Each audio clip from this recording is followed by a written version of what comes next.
Thank you very much. Thank you very much, please. Starting this year, we'll be increasing military sales to India by many billions of dollars. We're also paving the way to ultimately provide India with the F-35 stealth fighters. As a signal of good faith, Prime Minister Modi recently announced the reductions to India's unfair, very strong tariffs that limit U.S. access into the Indian market very strongly. And really, it's a big problem, I must say. India imposes a 30 to 40 to 60 and even 70% tariff on so many of the goods, and in some cases far more than that. And as an example, a 70% tariff on U.S. cars going into India, which makes it pretty much impossible to sell those cars. Today, the U.S. Trade deficit with India is almost $100 billion, and Prime Minister Modi and I have agreed that we'll begin negotiations to address the long-running disparities that should have been taken care of over the last 4 years, but they didn't do that, in the U.S.-India trading relationship, with the goal of signing an agreement.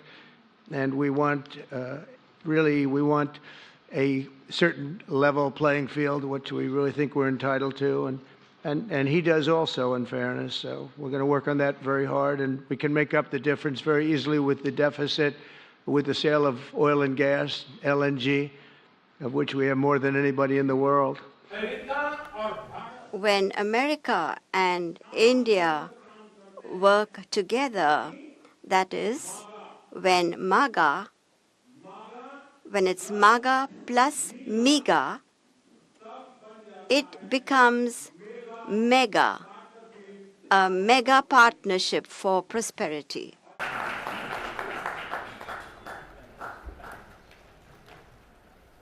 What kind of reciprocal tariffs India can expect?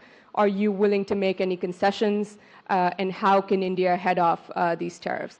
We are right now a reciprocal nation. We are going to, if it's India or if it's somebody else with low tariffs, we're going to have the same. We're going to have whatever India charges, we're charging them. Whatever another country charges, we're charging them. With regards to the Russia-Ukraine war, you've suggested several things that Ukraine should give up. The idea of NATO membership, territory that was seized back in 2014 by Russia. What should Russia give up? Russia has gotten themselves into something that I think they wish they didn't. If I were president, it would not have happened. Absolutely would not have happened. And it didn't happen for 4 years.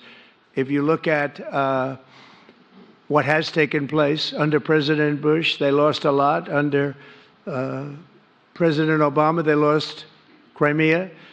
Under Biden, it looks like they could lose the whole thing. Under Trump, they lost nothing. Ukraine lost nothing. They didn't give up anything. And you take a look at the other 3 presidents surrounding me, they gave up a lot. I think that when you look at Ukraine and when you look at the mess that they're in, it's got to be ended and it's got to be stopped. Now, Russia's taken over a pretty big chunk of territory.